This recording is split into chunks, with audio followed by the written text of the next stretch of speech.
మంచిర్యాల జిల్లా బెల్లంపల్లి బంగారు మైసమ్మ దేవాలయంలో గుర్తు తెలియని దొంగలు చోరీకి పాల్పడ్డారు. పోలీసులు తెలిపిన వివరాల ప్రకారం పట్టణంలో గల కన్నాల జాతీయ రహదారి పక్కన ఉన్న బంగారు మైసమ్మ దేవాలయంలో మంగళవారం రాత్రి గుర్తు తెలియని వ్యక్తులు దొంగతనం ముందుగా సీసీ కెమెరా కేబుల్ కత్తిరించి తలుపులు పగలగొట్టి గుడిలోకి ప్రవేశించారు. బీరువా పగలగొట్టి అందులో ఉన్న 15 తులాల వెండి, పావు తులం బంగారం ముక్కు పుడకను ఎత్తుకెళ్లారు. సంఘటన సమాచారం తెలియగానే బెల్లంపల్లి రూరల్ సిఐ అఫ్జలుద్దీన్, తాళ్ల గురజాల ఎస్ఐ రమేష్ సంఘటన స్థలాన్ని సందర్శించారు. పోలీసులు, జాగిలాలు, క్లూస్ టీం రంగంలోకి దిగింది. తనిఖీలు చేపట్టారు. ఈ మేరకు పోలీసులు కేసు నమోదు చేసుకుని దర్యాప్తు చేస్తున్నారు.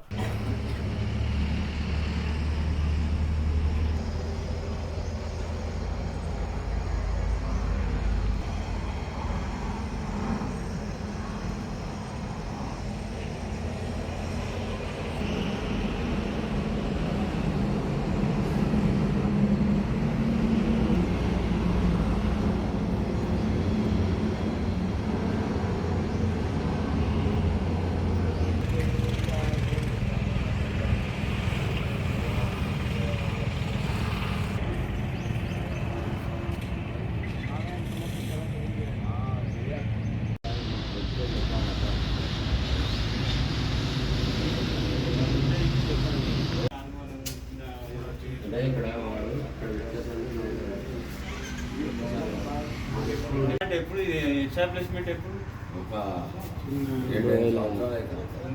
19లో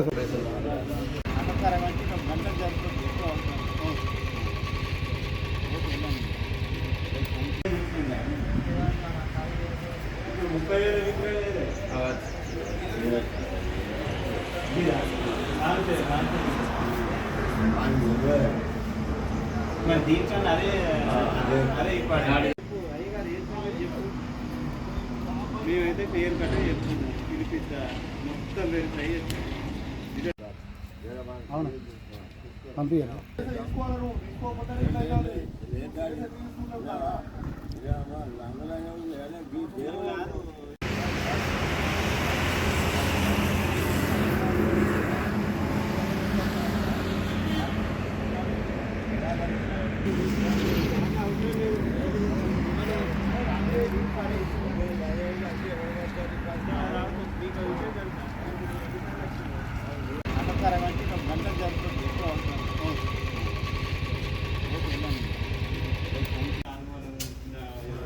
ఇక్కడ